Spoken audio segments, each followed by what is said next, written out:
I am Vinnie Tortorich. Folks, your good intentions have been stolen, but don't worry. I'm here to help you get them back. You may be soft and succulent at the beginning of this process, but hang in there. Before long, you will be lean and mean, guaranteed.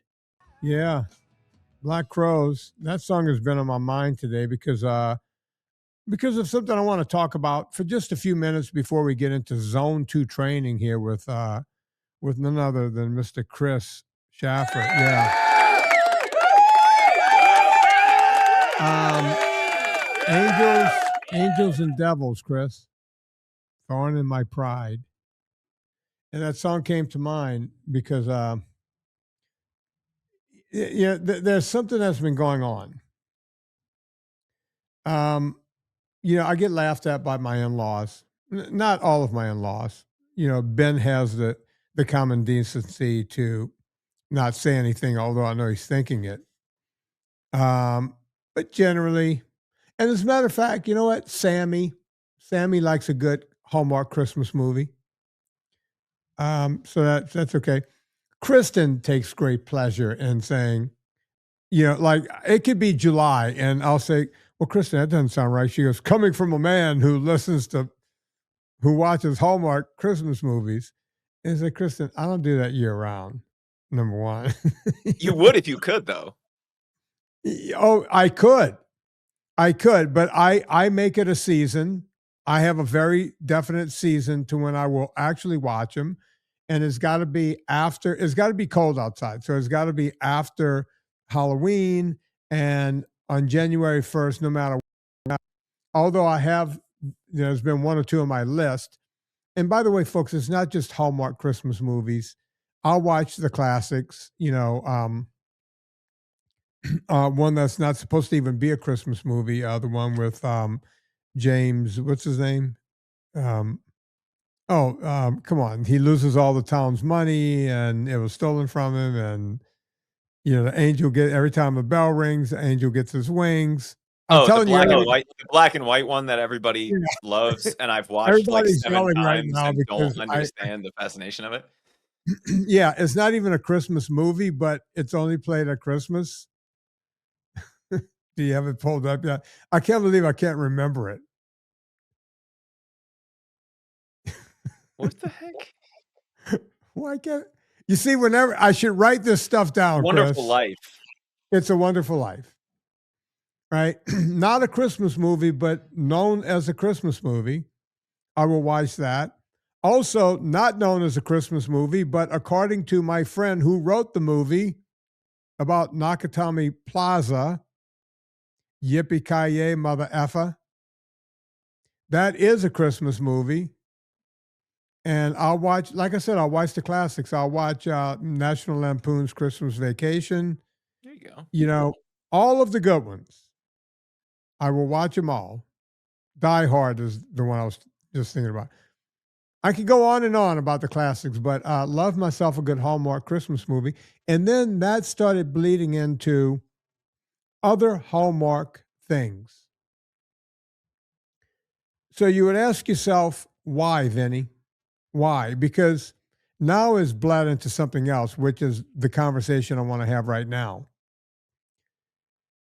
Hallmark, like even if you're watching a Hallmark murder mystery, it's done where in a very kind way. And the thing about Hallmark movies is, the photography is great. It's shot, the scenery is great. It brings you to a place. The Brits do this with their stuff. If you guys have Acorn or anything, they'll bring you to a small village and everything is shot so beautifully and everything is just kind of pure and innocent. And I feel like I need that in my life because the other side of my life, and by the way, I don't get it so badly. And the reason I don't think I get it so badly is because I'm not political. No one knows if I'm on the right, left, or in the middle. Not even Chris. Chris, you've known me for how long? Years? 11 years. 11 years? What am I? Am I Democrat or Republican or a middle of the roader? I would put you in the middle of the road, but there's not Look, it's an issue by issue thing. Like I know where you're going to stand on specific issues based on conversations that we've had, but I don't Right. know general leanings.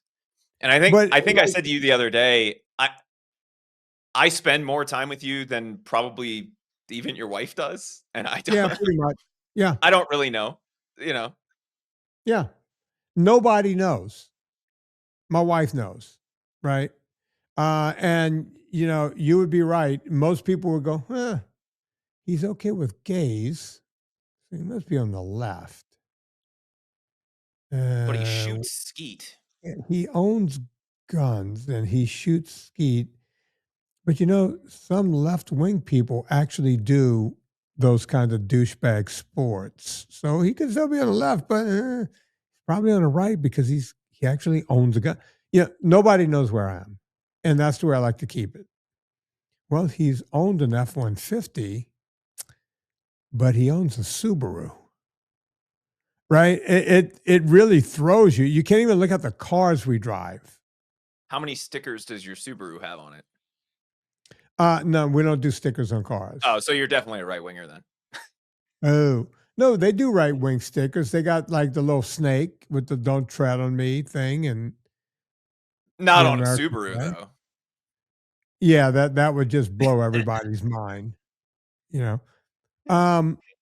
Okay, so no one knows where we are because the cars don't even give it away because we got all of the cars, right? Right wing cars, left wing cars. Nobody knows what we are. And we like to keep it that way. But when you're me on the internet and you're telling people, hey, look, I don't have a horse in the race. I don't care what you do, but if you want to be healthy, if you want to lose weight, if you want your blood numbers to come back like you're a teenager when you go see your doctor, if you want all of this stuff to happen, if you want to feel great on a daily basis, eat A, B, C, and D and work out like this and do that. I'm a lifestyle guy, right? I'm helping people live their best life physically. And I want people to feel their best. No matter where you are in your journey, you can be at 600 pounds still. While you're coming down, I don't want you to feel like you're missing a thing, right? I want you to come down and feel good the whole time and start doing what you're going to do. You start getting energy and everything else. Lifestyle. And by the way, people have a problem with that. Chris, you see it. Oh, that fucking grifter? Oh, you're going to listen to that guy? I mean, the ad hominem that comes at me is just, and by the way, don't let me spell a word wrong. Right? I did the other day. Yeah, you didn't even spell a word wrong. Like you could tell that you talked it into your computer and it came out backwards. I saw it when I saw it. Oh, it was ad hominem. Oh, why should we listen to him? He can't even put the right word. What was it, Chris? What did you say and what was the right? I can't remember now. Must have instead of must have. Must have. Yeah, so must have came out. It came out must of OF. If it was must of with a apostrophe VE, it would have been okay because that's an amalgamation of must have. But that's not the way it came out. And so the voice recognition thing got it wrong. Oh, you could have sworn that I mean, several people was like, why should we listen to anything this guy says? He must have gone to public school. Guess what? I did. Who cares? Yeah. Vinnie should fire this guy. He doesn't know what he's doing. He can't even spell. He can't even do a. When you live in that world, when it comes time to watch television at night, I don't want to watch the Housewives of Anywhere. Right? I don't want to watch another fucking dumpster fire because I live in a dumpster fire at work. I want to relax. And if there's sports on, like F1 is on right now, so I'll watch F1, right? But that's only one day a week. Football season is just over with. I like watching football. I'm not going to watch basketball because, again, dumpster fire. Half the time these guys are fighting, right? It doesn't even look like basketball anymore. It's like, when can you take 3 steps before you dribble? I mean, I don't even know what I'm looking at. In the NBA. Yeah, it's like they'll do like 3 or 4 moves and the ball doesn't even touch the floor, and then they'll bounce the ball one time, and I'll go, okay, that would have been traveling, and I thought it was a non-contact sport. Could have fooled me because these guys are walking off the court bloodied and hurt half the time, right? And then fights break out. If I want to see fights break out, I can go watch Twitter, right? I could go watch people getting hauled off of airplanes if that's what I wanted to do. There's 2 things in the NBA that drive me nuts. Traveling is one, carrying is the other one. Yeah. Yeah. I can't claim that I was the world's greatest basketball player, but I at least understood the rules of the game. And the last time I checked, you couldn't palm the ball and you couldn't take 3, 4, 5, 7 steps without dribbling. But maybe that's just me. No, but if you do the rock the cradle with the ball while you're palming it, then that counts as something. And I would like to talk to any referee and go, why isn't this called? This is how the game is played. When they figured out the game in a basement at a Catholic school 100 some odd years ago, these were the rules. When did the rules change? If you go look up the rules on the internet, I bet you they tell you that the rules are still when you can't move your feet until the ball is bouncing on the ground. Not anymore, not in the NBA. And then we got to listen to their bullshit, right? We got to listen to these guys, and they bring out politics and everything else, and I don't want to deal with it. Sorry. Have they learned nothing from the NFL? A great football player took a knee. NFL went, guess what? We're bigger than you. We don't care. Right? Yeah, you're a great quarterback. Go take that lesson somewhere else. Right? That's basically what happened to Kaepernick. People go, why shouldn't he play somewhere else? Nobody wants it. You got X number of teams. Nobody wants that. They don't want the rabble-rouser. Sorry. That we learn every year when the great quarterbacks get hurt by game number 10, they bring in backups. Hell, they brought in Joe fucking Flacco this year. Joe Flacco was able to come in. The guy is pretty much on a walker at this point. Tom Brady's going, no, dude, you're too old. I mean, when you got guys like that, 40-year-old guys that could just come in and kick ass, guess what? Don't do stupid things, and you get to be in that organization. And I know what I just said was probably political, but I don't care. That's why I watch Hallmark. Now, as you know, algorithms come in, and once you start watching one thing, they start showing you something else. Because you can only watch so many, girl grew up in a small town, went to the big city, started to make it, drank a lot of Starbucks, and had to go back home to take care of something, and ran into the boyfriend in the flannel shirt. You can only watch so many of those movies. That's Hallmark. So they started showing me faith-based stuff. Right? And I got to be honest with you. As you know, I claim to be an atheist, or Serena always says I'm the most spiritual atheist she's ever met, because I don't begrudge anyone. I wish I was a good Catholic. But I had so much trouble with the Catholic Church. You can only beat a kid so many times before they go, I don't want to be part of this. But I could be spiritual. I can believe in my fellow man, and I can try to help whoever I can help and do whatever I can do.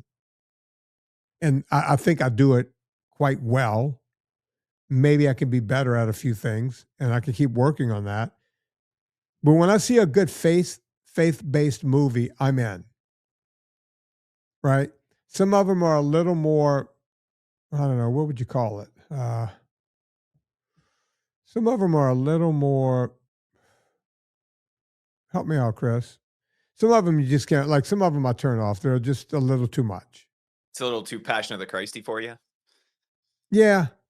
Yeah, I just want to see a good story, and I want it to be based on a true story, right? And most of them, a lot of them are based on true stories. Last night I watched one. I think I saw it on Netflix. It might be on Amazon. I don't know. I think I saw it on Netflix. I don't know where I saw it. The movie's called Soul on Fire. And just from the name, Soul on Fire, I'm not going to like this. But I turned it on. Turns out it's a true story. Now, do you know who Jack Buck is, Chris? I said Jack Buck. Do you know I who know that the is? name. I don't know the context of it though. You might think to yourself, Jack Buck sounds a lot like Joe Buck. And as you know, Joe Buck is one of the announcers for, he's a play by play or color guy for the NFL and a lot of sports. Joe Buck is about my age. He's been around forever. I used to see him time and again over at the Corolla show. He would pop in there, and just a great sportscaster. Well, his dad was the great Jack Buck, who was in a baseball Hall of Fame. He was kind of like he was the Vin Scully of his era. Does that make sense? Do you know who Vin Scully is, Chris?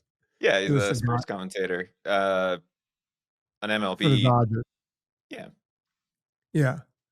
He Um, had he had a terrible comb over later in life, if I remember correctly. The like half Trump. yeah, most of those guys just decided to go in that direction at some point. Uh, Jack Francis Buck, born 1924, died June 18th, 2002, was an American sportscaster best known for his work announcing Major League Baseball games. Um, Let me just pull it up here. For the St. Louis Cardinals, he did play-by-play. So Jack Buck, Joe Buck's dad, was the Vin Scully of basically the Cardinals.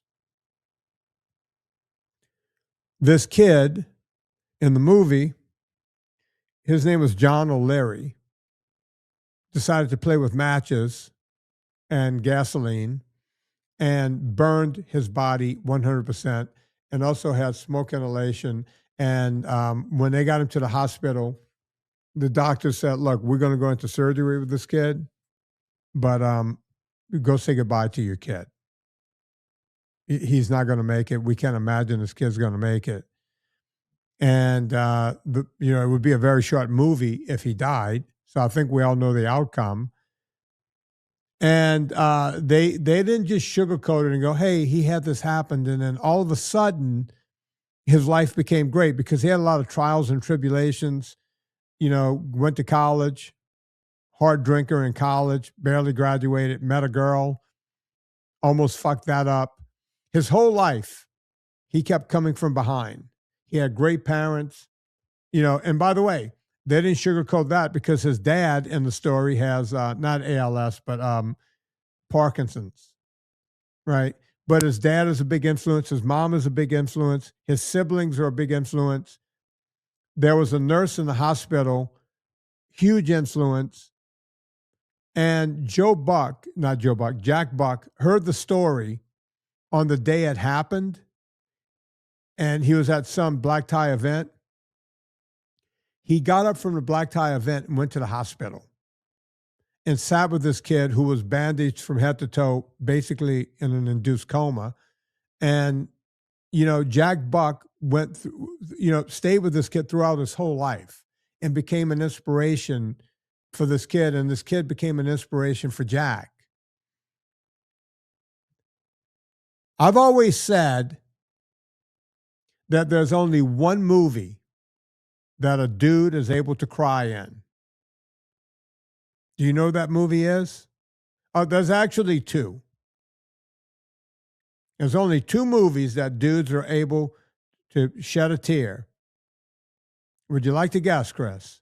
Brian's song. That's one of them. I couldn't venture a guess at the other one, but Brian's song would be on my list for sure. The other one is Something for Joey, the Joey Capoletti story. His brother played for UCLA or maybe USC. I can't remember. Um, so Something for Joey and Brian's song. That's it. This movie had me going the entire. And by the way, it's not just one moment in the movie. Go on, Chris. I can hear my father yelling from Pennsylvania. Something for Joey. John played for Penn State. Oh, that's right. Yeah, I'm sorry. I'm sorry, John Capoletti. Yeah. I don't know. I think he scored those 4 touchdowns against UCLA. Can you look that up? There was some because Joey said John said, Joey, what would you like me to do for you? And he goes, score 4 touchdowns. And I think they were playing UCLA or USC. And he went out that day and scored 4 touchdowns. He was a running back, right? This was back in the days when running backs didn't score 4 touchdowns. Can you find it? I'm looking right now, but I know my dad's. I can hear him screaming because I guarantee you he was at that game. Let's see. And what year was that? I'm going to give you a minute to look it up. But we need a John Capoletti, and but these are the type of movies, folks. I find myself searching these movies out. I want real stories. I want based on true stories. I want it as close to the truth as possible. As a matter of fact, after the movie, they showed pictures of everybody at the end. I went and did a deep dive. It's 1:30, 2 o'clock in the morning. I'm doing a deep dive on Jack Buck, and I'm doing a deep dive on John O'Leary and what they've become. Because, folks, if John O'Leary can do what he did, I don't care where you are in life, go watch this movie. If John O'Leary can pull off what he pulled off, and if you're 700 pounds right now and you're going, fuck it, I'm done, I don't know what to do, go watch this movie. And you'll realize that as long as you're taking in fresh air, you can figure out how to do anything. If you get nothing else out of this podcast today, get that out of it. Chris? So in 71, Vinny, he was a defensive back because they had Lydell Mitchell and Franco Harris in the backfield. Never heard of either of those guys, but go on. Yeah. Obviously not two of the your dad is yelling again. NFL The immaculate reception. The immaculate reception. And Lydell Mitchell was finished pretty highly in the Heisman vote in 71. 72, he moved to the backfield. So it was 72. He scored 4 touchdowns against West Virginia, and they won 62-14. In that case, I thought it was UCLA. I didn't even get the right side of the country.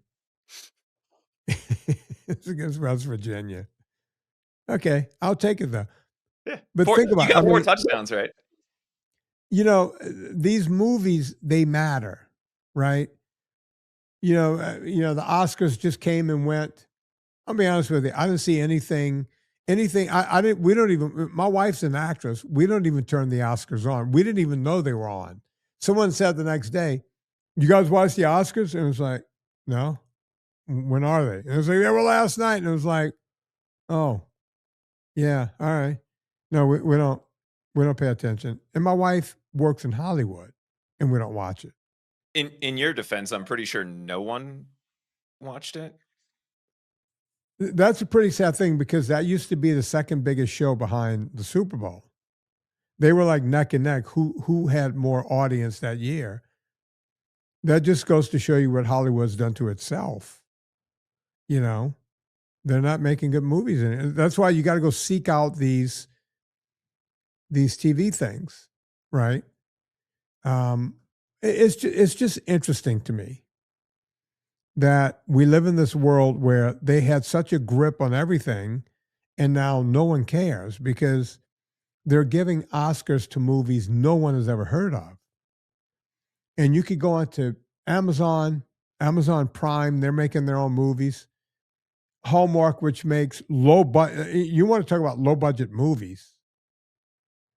They don't pay those actors anything. They hire every actor from Canada because those guys will work for nothing, right? Somebody ran the math on this, Vinny. Go on. The average Hallmark original movie is $1.5 million. Okay. That in parlance of doing an hour and 20-minute film, because they're all exactly an hour and 21 minutes, that's almost free. That's almost free. Think about that. Cast, crew, everything. The low end of average for a Hollywood movie is 65, not including the marketing, which is usually the same amount roughly as the budget to make the movie. 65 million. And Hallmark does it, say again, for 1.2? 1.5. Yeah. Yeah. Think about that. Think about it. They're kicking ass on that. And you can laugh about it because they do the same script over and over and over. Right? But they're doing it. Go figure. At any rate, go watch this movie if you get a chance. What was it I had called? another one. It's called, let's see the movie, Soul on Fire. There's a book about it too, John O'Leary. What he did, his turnaround, I won't ruin it for anyone. His turnaround and what he figured out to do in life and what he became is beyond ridiculous, right? Is he still around today? I don't even know when this happened. I guess Joe Buck has been dead for a while. He's got to be. Can we find out a little bit about John O'Leary and see if we could maybe get him on the show? Yeah. I mean, you want to First, talk let's see if he's still around. Yeah, he's 49. So he's not that old. Chris, write it down. I need John O'Leary on the show. I got you. I'm looking. And I need that sooner than later. Thank you. Okay, quick break here. And then I'll tell you about my hippie floss. Jasper.co/Vinnie. Go get one right now. Jasper.co/Vinnie. Chris and I were just talking last night. We have to be getting close to the end of our Jasper contract. And once it's over with, the $300 discount is going to go away. You're not going to be able to get it anymore. You're not. So if you want yourself a Jasper, go right now. It's not an air purifier, it's an air scrubber. And I thought that was just marketing jargon, but my air is so fresh in here. Whew. I couldn't imagine if I had a young Giselle Bundchen in here farting, I couldn't get fresher air.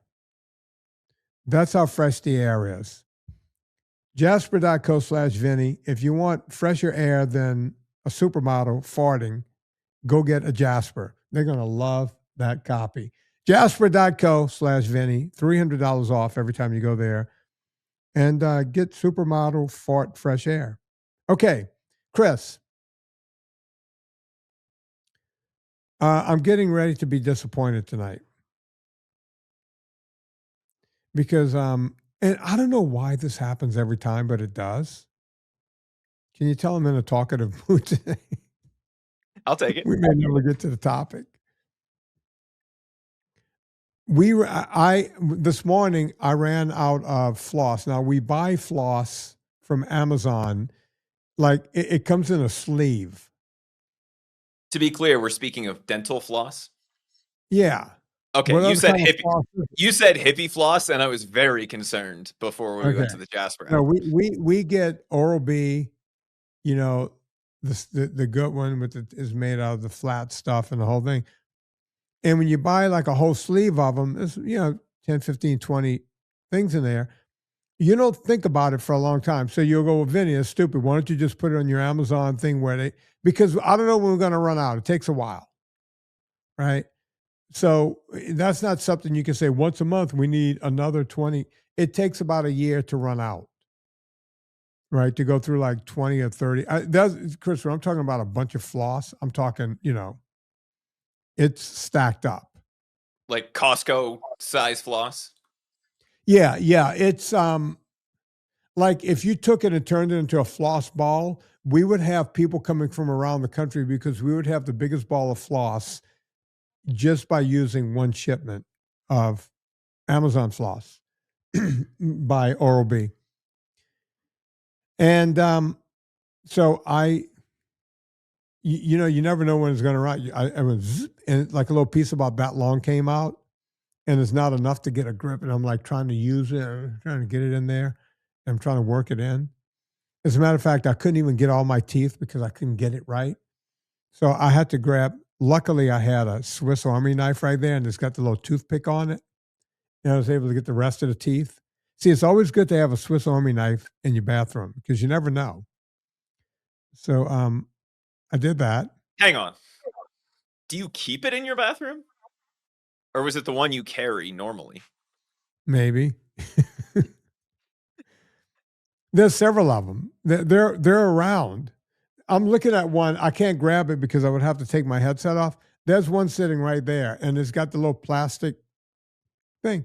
And when I go camping, boy, they come in handy. And when people go, what's the most used thing you ever use on a Swiss Army knife? And it's the little flossing thing and probably the little pair of tweezers because, again, when I'm camping or hiking or whatever, I'm always getting shit in my fingers, and those little tweezers work really well. So Serena goes, hey, can you pick up 4 pounds of ground beef on the way back from the gym? And I said, can do, which means we're going to be having chili tonight because we make 4 pounds at a time. Yeah, I love chili night. And the best part about chili night is we have it for the second night, right? So it's even better the second night. So I stop and I get the 4 pounds of ground beef. And I went, oh, I need floss. Right? We don't have floss in the house. So I saunter over to Oral Care over at Whole Foods, and you can't get Oral B. Now, my question is, why wouldn't they carry Oral B? It's like the number one brand. Carry Colgate, carry something, right? It's Whole Foods. Right. But you know what they got? They got hippy floss. Now, have you ever bought like a hippy toothbrush or something like that? Yeah, I have a bamboo toothbrush. Okay. I know what you have, but they also make hippie toothbrushes. Like, oh, these are natural fibers, and like you can't even brush your teeth; they just You flop brush your around. teeth twice, and it's totally unusable. Yeah. Once you wet the bristles, it's like you wet toilet paper, and now you're moving toilet paper around your mouth. It sucks. That's an image I'm never getting rid of, by the way. But that's what hippie, the hippie equipment just doesn't work the way we want it to work. So then I'm driving home with that floss, and I'm going, okay. I got 4 pounds of beef, and I'm in my car. I'm driving home, but now I'm fixated on that hippie floss, right? Because I'm going, okay, how can they fuck up floss? I didn't look to see what it was. It might be made out of bamboo or hemp or something. Was it the 365? Was it like the Whole Foods No, brand? no. If it was, I would go, oh, that's probably made by Oral B, right? It wasn't. It might have been Tom's of Maine, right? And if you use that toothpaste, it tastes partially like toothpaste, partially like rotten ass. So it's hard to figure out, it's like, is my breath going to be better or worse when I'm done with this toothpaste, right? And I'm sitting there going, how can you fuck up string? But I'm sitting here and I'm obsessed over the fact that somehow I think they're going to fuck up string. And I will report to you guys whether this hippie floss works as well as the Oral B, because somehow, sometimes they work better than others. Any experience with that, Chris? What do you use? I think it's Oral B. Yeah, because you don't look at it, right? You just see the packaging and you know that's what you're gonna get, right? Yeah, I'm also more of a floss pick person. Like we have rolls of floss, Yeah. but I like the toothpick feel, and I don't like having my hands in my mouth when I'm doing it. So if I have the preference, I'll go for the pick, even though it's more expensive. Um, it's not Oral B. It's the other one that has a very similar logo. It's like green. I don't know. But yeah, Yeah. I Yeah. have no idea what brand it is. I just know that it works. I just know for some reason I'm gonna be disappointed. They're gonna fuck up string for me. I just know it. So I don't know why I told that story, but maybe someone has experience with hippie floss. I'll let you guys know next week. Chris, Vinny. zone two training. Yes, sir. What would you like to know? Why zone 2 is the first question, right? And you and I did kind of a deep dive into the different cardio zones. And I know you're a huge fan of sticking mostly in zone 2. Most people think that it's just boring to do it that way. So, what's the rationality behind the focus on zone 2? Well, the main thing is all right. So if you're a couch potato and you've done nothing, right?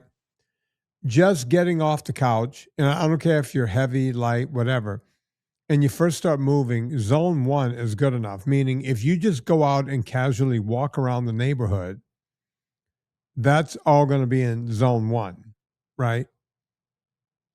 Gardening around your house, you're in the flower beds, you're doing this, pushing a lawnmower, unless you're in a hilly type yard, that's all zone one, right? Your heart rate is staying below 70% of its aerobic capacity.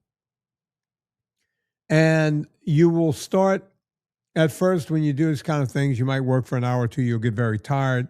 Then you might be able to do yard work or walk or whatever for 2 hours or 3 hours. Your body starts building up a resistance to the activity. That means you're starting to get in shape. That's zone one. By the way, your body does not use a whole lot of sugar, if any at all, in zone one, because you're moving slow enough that your body prefers to use fat, right? Because your body's going to always try to store its sugar to maintain homeostasis. We have to have a certain amount of sugar coursing through our veins, the glucose level. I'm saying sugar, but you're gonna, so in order to maintain homeostasis, you need to stay there, and your body's just going to burn fat, because even the leanest person, where you go, oh my God, that person doesn't have an ounce of fat on their body. They have enough fat intramuscular and intrinsically around their organs and everything. They can probably walk across the United States. That's how much energy they have in fat, right? Um, so if you have any excess that you can see, love handles, this kind of thing, bingo arms, or even worse, morbid obesity, any of it, now you have a lot of energy you can burn, right? So your body will never run out of burning that energy. Um, zone two is very similar to zone one, except you get more benefits. Now, zone two, remember I said, from resting heart rate up to 69%. I said 70, but it's actually 69% of your aerobic capacity is zone one. And you will get benefits from doing that. So just walking the neighborhood, taking your dog for a walk, I don't know, going to a roller skating rink, or, just doing anything casual, zone one. Now, zone two, now we're getting into something, because a little more is happening, right? You're really giving your Krebs cycle a stretch, right?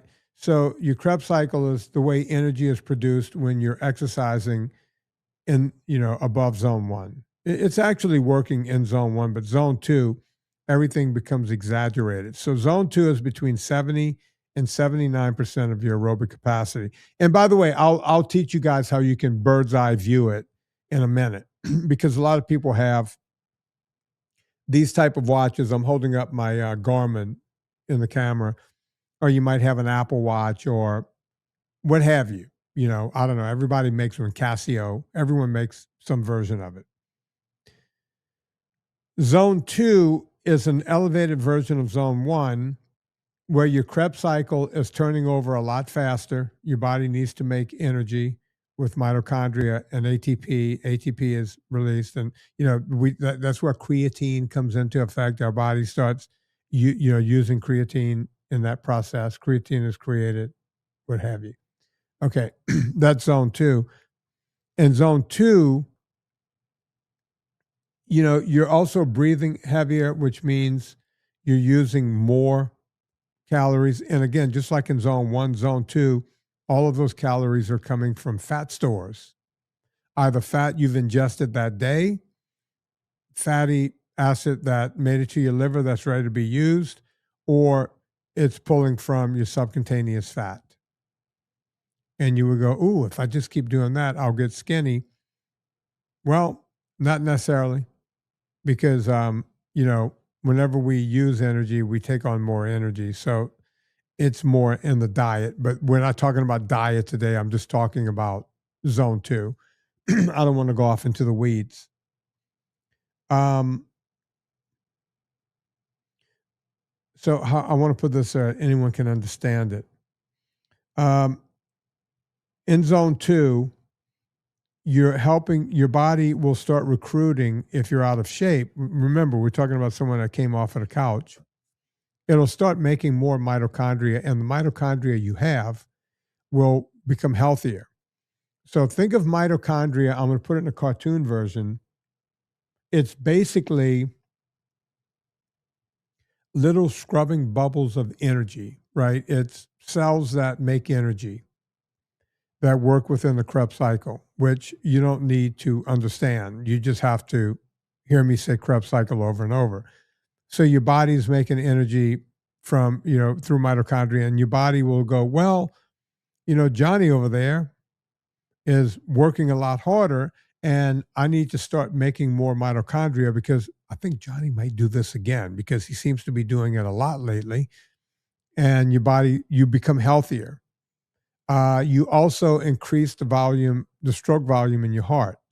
Wait, he says stroke and heart. Wait, there's something called a stroke volume. So at the beginning of this, your resting heart rate might be 80. I'm just making up a number, 85. But if you keep doing this, you'll notice that your resting heart rate goes down. It might go from 80 or 85 to 70 or 75. And if you continue to exercise, it'll go down to 70 and then 65. And before you know it, you'll be at 60. If you're wondering how low it can go, ultra athletes, and I'm not asking any of you to become an ultra athlete because that's just crazy cuckoo stuff. I know because I used to be one. Some of the runners and cyclists that do this sort of thing, their heart rate at rest when they're in training will customarily be below 40 or at 42 or 43. Think about that. When you're sleeping, your heart is just it's so strong, the stroke rate is so strong that it's not overworking. And remember, your heart is a muscle, right? That's constantly contracting. So instead of it contracting 85 times a minute, it's contracting half that amount of time. Guess what you're doing, folks? You ever hear people on the internet talk about biological age? It's like I'm 60, but my biological age is 48 or 35. Part of that is your heart health. The other part of that is your mitochondrial health. The other part of that is your blood health. And your blood health comes around from that kind of exercise, but also from eating right, clean diet, taking the right supplements and what have you. I never talk about mine, but I've had and because I don't know what the truth is and all this stuff. I'm 63. They're always telling me I have the blood of a 3-year-old. So I'm exaggerating, but which is odd because I'm the guy with leukemia. You just launched a conspiracy theory that you're secretly one of those San Francisco tech billionaires. that high Yeah, but I'm resistance, not. what is it? The young blood replacement. Yeah, and by the way, you can lower your biological age, and when you do the test, it has to do with flexibility, it has to do with grip strength, muscle strength overall. So it's not just what I'm talking about here in zone two is just one component because the whole strength training component is just as important or probably more important if you're looking for optimal health. Chris, hang on just a second. I gotta take a sip of water. At any rate, that is that is zone two. Now, since we're talking about zone two, and you'll say, well, Vin, do I have to do anything other than zone two? If you're not training for any event, that's kind of all you have to do. I've had people who ran 4.5 and 5 hour marathons. I put them through zone two training and did no speed work. Like Joe Friel, I'm a big fan of Joe Friel, but he's an absolute believer in speed work and working your VO2 max. And he does have a point, right? And I'll get into that just a little bit. But I've had people with 4.5 and 5 hour marathon times come down to 4 hours and 3 hours and 50 minutes. And they're crossing the line with a smile on their face because they did nothing but 20, 21 weeks of zone two training. Now you get into the Joe Friels of the world. Joe Friel's a great running coach and the whole thing.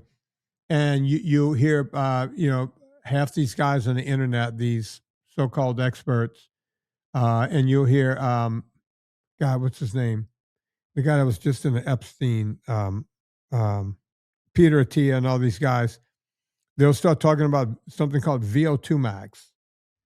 So I'm going to give it to you simple because you go, well, Vinny, what about VO2 Max? I saw a Bro Science guy. I saw Peter Attia. I saw, the guy that wins the Tour de France and all these people and the VO2 Max and all this kind of stuff. Okay.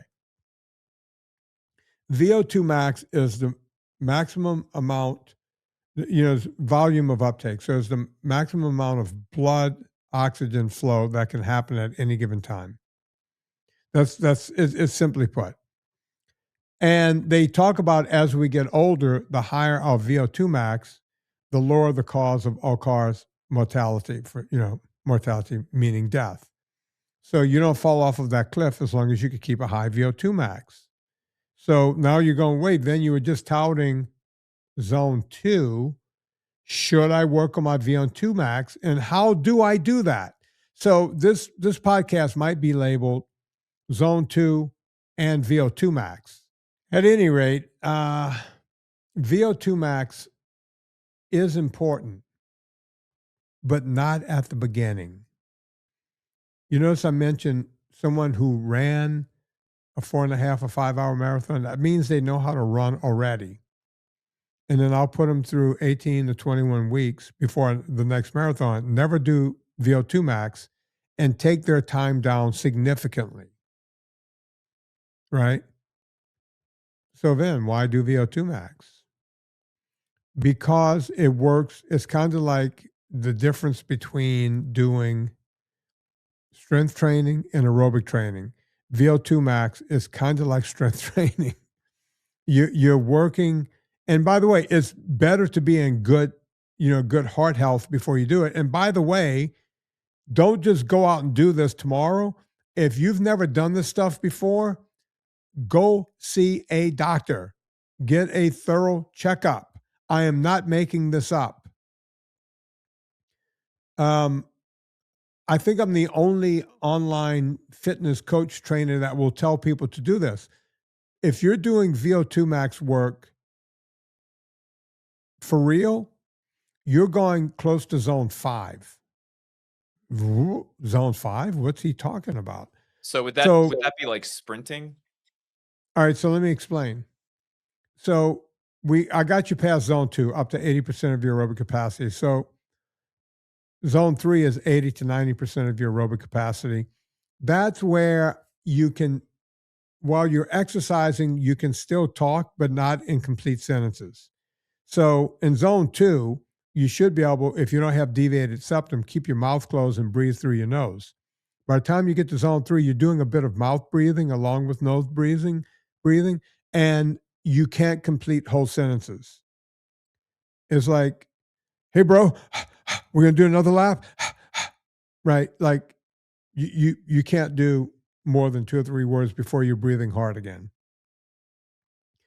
If you can breathe, if you can talk in zone 4, you're not in zone 4. If you could do any more than grunt in zone 4, if you ever watch these cross country skiers, the guys in the Olympics, when they start ratcheting up right towards the end of the race, and you see snot coming out of their nose and drool coming out of their mouth and freezing on their face, you'll go, why can't they keep? Because you can't control it. When you're there, you ain't controlling nothing, right? You're just trying to stay upright because you're in oxygen debt. Getting in zone 4 is VO2 max work. I tend to do it 2 ways. I do it on my Echo bike, it's the fan bike with the hands flailing as well as your feet. And I can do it on my Concept 2 rower. How often do you do it, Vin? Once a week. Once a week. And that's why I used to yell about these people going, hey, I do HIIT training every day, because that's HIIT training is high intensity interval training. If you're doing it every day or even every other day, you're not really doing HIIT, because you're not letting your body recuperate enough to be able to do it again. I can make an argument that if you do it like 4 or 5 days apart. So let's say you did it on Monday, and then you did it on Friday, and then you did it the next week on Tuesday or Wednesday, and then that week you end up doing it on Saturday. You got to put 4 or 5 days in between. But I'm here to tell you, if you're in your late 40s or 50s or older, 1 day of VO2 max work a week is more than enough. Chris? The other phrase that gets thrown around a lot, that is just a variation of HIIT, is Tabata, right? Everybody talks about fat burning with Tabata. So if you're seeing workouts online or you're looking at stuff and they're recommending that, that is a version of high intensity interval training. It's just a very structured version. So you do only want to do that once a week, right? You don't want to be doing that every day, despite what the fitness challenges will tell you to do, right? It's like the do 100 push-ups a day for 30 days challenge. No, you don't want to do that. You need to give yourself time to rest and recover. Yeah, that kind of thing always drives me nuts. It's like, you want fitness to be a lifelong thing, not a 30-day AF program, as they call them. Now, let me get into a little bit, since I got on to VO2 max. Well, Vin, how do you do it? Okay. People hear, oh, you got to do the quad. You got to do the quad. Now, Chris, do you know what the quad is? I'm assuming it's four sessions or 4 sets of whatever it is. Okay. So it's 4x4, quad, right? So let's say I got on the fan bike, warmed up. By the way, when I do my VO2 max work, I get on my spinner first for a half an hour and stay in zone 2. And then I get on the fan bike for 10 minutes. Now we're at 40 minutes. I get on the fan bike, and what I do is I'll crank it up. So if my heart rate was at 125, 130 on the spin, I'll crank it up during that 10 minutes to, 140, 145, that kind of thing, and then ease it back down to 120. I'll do some what I call openers. And then I'll stop, I'll reset the bike, because you can set it into a program. So an actual quad comes in 2 forms. So you're gonna go up 4 times. That's number 1. So you're up 4 times. So, and and they want it to be 4 minutes each time. So 4 minutes on, 4 minutes off, 4 times. Most people will tell you, if you do the quad, it should actually be 4 minutes on, 3 minutes off. That's the way I do it. When I do a quad, because I do it different ways all the time, just to keep it fresh. When I do a quad, I do 4 minutes on, 3 minutes off, and then 4 minutes on, and I'll do that 4 times, and then a nice cool down. Okay.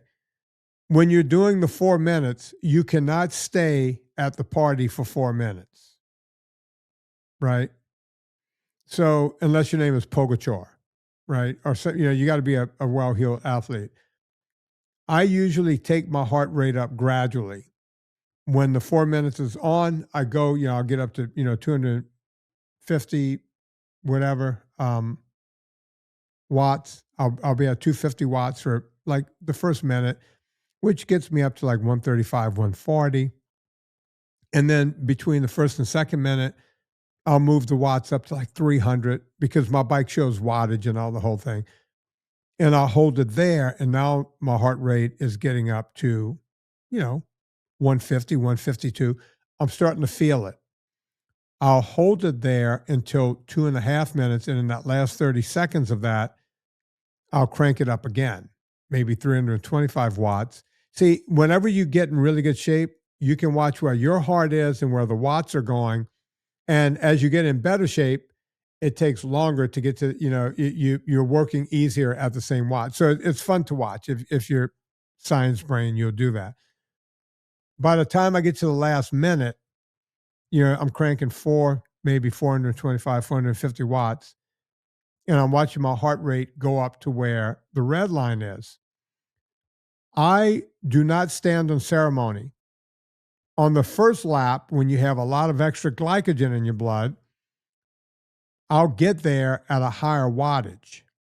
I don't go into zone 5, which I'll explain in a minute. It's beyond zone. You don't have to. You just you just have to stretch your lungs, stretch your heart, get to your top number, and then just let it ease down, and then, just go very slowly for 3 minutes. Let your heart rate come down. You'll notice on the second quad, the third quad, and the fourth quad, you're not pushing the same wattage, right? Because your body is tired. You're getting tired each time. You see what's happening. And as you do this week in and week out, you'll notice yourself getting stronger.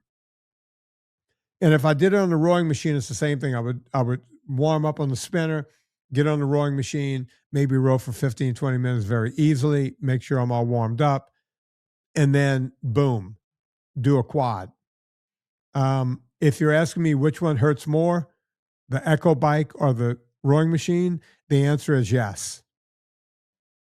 If you're getting up into that range, it doesn't really matter how you're doing it, whether you're running from a lion or you're on a bike. It doesn't really make a difference. It hurts. I mean, you want to puke, you got saliva coming out of your mouth. By the way, the thing that would keep saliva in your mouth, folks, is Villa Capella. Did I do Villa Capella yet? No, it's Wednesday. We don't do Villa Capelli on Wednesday. But folks, if you want a really great olive oil, Villa Capelli olive oil, go right now and get it. Villa Capelli, promo code Vinnie. There you go. Free ad for Villa Capelli. Okay. That's one way to do a quad. I mean, a VO2 Max, right? You'll see these other guys on the internet, and I've done these, and you can make them hurt, where I'll do 8 intervals. What? Vinny, you just told me 4 really hurts. Okay. On the 8 intervals, you could do like 30 seconds on, 30 seconds off. And on the first, second, and third one, you're going, oh, this is easy. Then when that bear jumps on your ass around lap number 4, and by the way, you're going a lot harder than you're going. You remember I was talking about 350 and 400 watts? You're seeing some numbers. You're seeing 550. That watt meter is spiking. Some people will see a lot higher than that. And you just keep going, and then you come down. At first, the 30 seconds down feels like nothing. When you get to number 5 through 8 is where the pain comes in. And that's where you can end up in zone 5 only if you're in good shape and only if you have the capacity to get there. What zone 5 is, I've been a professional athlete. I was a professional mountain bike racer. Your body learns how to get there. I'm older now, so I don't really get into zone 5, right? It's fake zone 5, but it's beyond zone, right? Where your body can stay at this peak for just a few seconds. When I was back in my 30s and 20s, I was able to keep it there for a lot longer. Now, sometimes I can tickle it, but I got to tell you, it hurts. I can kind of get to that number, but it hurts a lot. And by the way, as you get older, your overall heart rate comes down, right? So it's nowhere near where it was when I was 25 or 30 or 40, even. I'm 63. It doesn't matter where you are, that's where you are in life, and you just go to those top numbers. So going beyond zone is kind of a joke now at 63, but just stretching my lungs and my heart and my mitochondria like that once a week is all I need to do. And I can tell you, I want to take a nappy poo in the afternoon after I do that. I'm drinking extra coffee. I'm trying to do everything I can to stay awake because those workouts will kick your ass. Did I explain the two? I wanted to So explain both so people can figure out what they are. if you're doing cardio training, the majority of the time you want to stay in zone 2. 1 day a week, potentially, if you're feeling frisky, jump up into zone 3, maybe tickle zone 4, like you just said, with something like a Tabata set or a quad on an air bike if you have one handy. The one thing we didn't talk about, and I know you and I have talked about it before, but you and I both know new people listen to this all the time. Right, We talked a lot about zones. right. If people are looking at something like their Fitbit or their Garmin or whatever, and they're trying to do this based off heart rate, is there an easy way for them to know where they are? Yes, there is.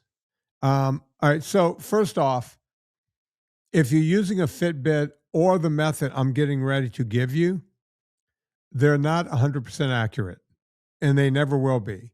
I'm going to give you a roundabout to use to know what you're like. At my age, my number should be way different than what it is. So if I even use the system I'm getting ready to give you, it's very, very off for me because I'm not the average 63-year-old, right? Remember, my blood and everything is skews way younger. So I walk around even out of shape. My heart rate is 45, 48. So I'm not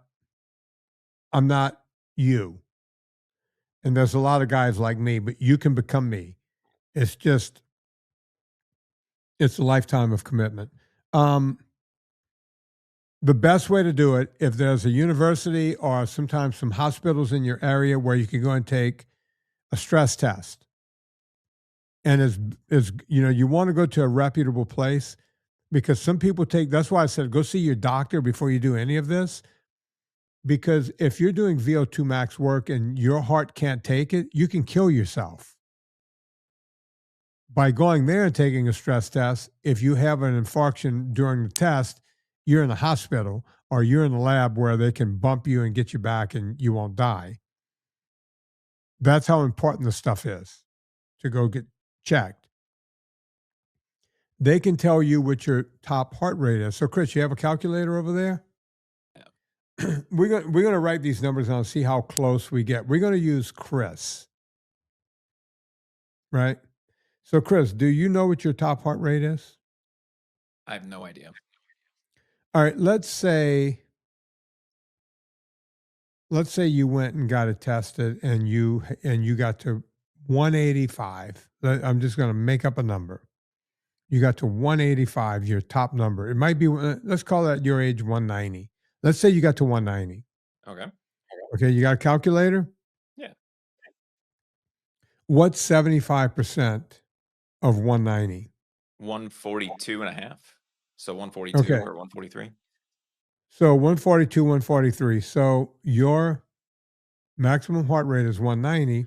Your zone 2 is between 70 and 79%. So 75% is 142, 143, right?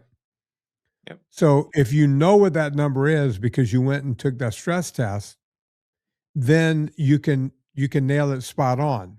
If you use a Fitbit or an Apple Watch or the Garmin or anything else, it's going to take an average of someone your age. So, Chris, now we're going to use the math method, which is what I use just to kind of bird's eye view for people. So let's take the number 180 minus your age. How old are you? 38. I think. So 38 from 180 becomes what? From 180, Mm-hmm. 142. And if you add 5 points to that, what do you get? If I had, it'd be 147. 147. So according to the math method, 75% of your heart rate should be 147, right? We just came up, if you went and got a test and they said your top number was 190, it would be 142. The difference between 147 and 142 is not a big difference, right? So both tests, the bird's eye view test, using empirical data or knowing exactly what your number is going to be pretty close. You're going to be in there somewhere. What about the 220 minus age? That's for your top heart rate. So let's do that. Let's take Chris. Let's take the number 220 minus your age. What do you come up with? 182. 182. So the math method was 180 minus your age. So this would, if you do it, now you're right back to, in this case, 144 versus the 142 that you had before. See, all of these things are about figures. And that's what, just like I used my buddy Phil Maffetone's method, and or if you use what Fitbit gives you, or do you have a Fitbit? Do you know what they tell you your thing should be on Fitbit? Do you have an Apple Watch? Nope. No. Do you have a Garmin? Do you have a Polar? Do you have Yeah. no watch? What do you wear? I have Rolex? What do you watches. have? They're just not fitness watches. As much of a tech nerd as I am, you'd think I would have it, but I thought I you would don't. have all that crap. Yeah. Yeah. All right, so you get it. It all puts you right in your zone. So just to reiterate, if you don't have a Fitbit or Fitbit, if you don't have a Fitbit or a Fitbit, and you want to figure this stuff out, you can figure it out, right? 180 minus your age. If you're somewhat fit, if you're not a couch potato, add 5 points. So Chris, you're not a couch potato. You're going to take 142, add 5 points. That's 147. And let's say you were in terrible shape. Let's say that you would just, the couch is imprinted in your ass and you never exercise. Right? I remember Fat Chris. Yeah. Yeah. But fat Chris wasn't lazy, Chris, right? There's a difference. I know a lot of fat people are not lazy. You were lazy, Chris, too? Yeah? Yeah. Yeah. Okay. Fat, lazy Chris, I would have told you to take 5 beats off. So instead of 142, 137 or 138, something like that. Right. Because you got to get, your heart is a muscle and you got to work it out like anything else. Did I make any sense here today? Yeah. So Yeah. just to recap, if you're looking at cardio, the Mm-hmm. best bang for your buck is sticking in zone 2. If you want to get really fancy with it, do some zone 3 training once a week. And other than that, you should be good to go. Now, the one thing we didn't talk about, because we wanted to focus just on zone 2, which is the actual real exercise version of this, is zone Mm-hmm. 1, which is the walking around. We all need more of that, right? You Yeah. walk around during your consults. I walk around all the time as much as I can. That's not exercise. That's movement. Does that make You're sense? right. Like, we shouldn't count that as exercise. That's just called being alive. But I'm going to push back a little bit, Chris. Okay. If you're not doing anything and you are, just a sedentary person, that is your exercise. That's where you are. You have to meet reality on reality's terms. But eventually that should just become a mental massage and getting some fresh air, and your exercise should be a different routine. Whenever these watches came out, it was the watch I had before this. It was a Casio. It was called a Mud Buddy or something like that. But it's supposed to be the toughest watch ever. I've never had a watch break quicker. Look it up. It was called it's like a tough mud watch or a mud watch. I mean, these things, it was like a lot of money too. It wasn't cheap. What was that thing that Casio makes? Mudmaster. I just remember. You just made Fat Chris really happy. You said Mud Buddies. That's that like powdered sugar Chex Mix thing. Oh, I didn't even know that was a thing. Mudmaster. Yeah, Fat Chris knows all about that.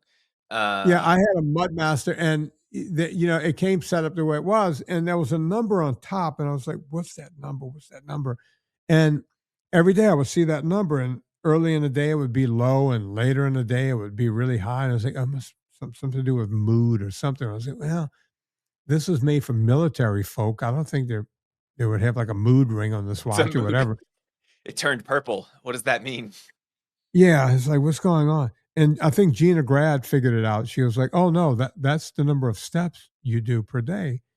And I was like, "Oh," because that was around the time when everybody started talking about, "You gotta do 10,000 steps a day." And I was like, people ask me, "How many steps do you do a day?" And I'm like, "I don't know.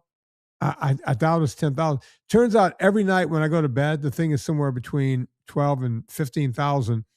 And if I go hiking on the weekend or go for a jog or do anything or even skating, because skating, is the same, you know, the steps will go easily 25, 30,000 on any given day, right? Now I get it. This is what I do for a living, right? I exercise for a living, so I get it. But if you would have said, "Vin, do you walk 10,000 steps a day?" Because that's about 5 miles, and I would go, "There's no fucking way." Turns out I was way ahead of that, right? As a matter of fact, it's very seldom that I see between less than 10, 12,000 steps ever.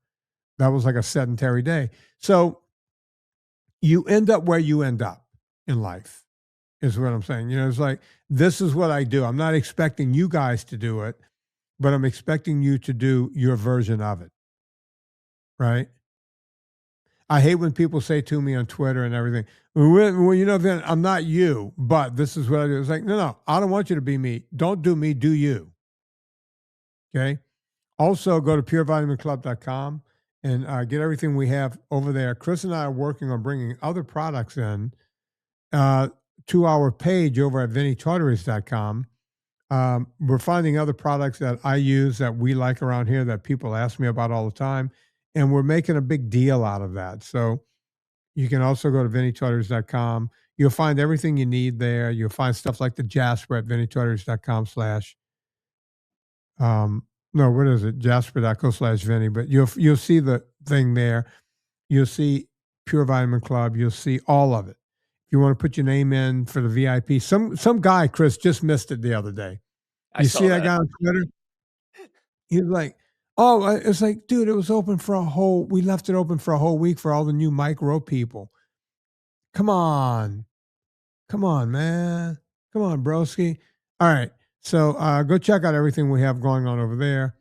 Get a little music here. On behalf of Chris Shaffer, my name is Vinnie Tortorich. Put life into living and do it with just a little more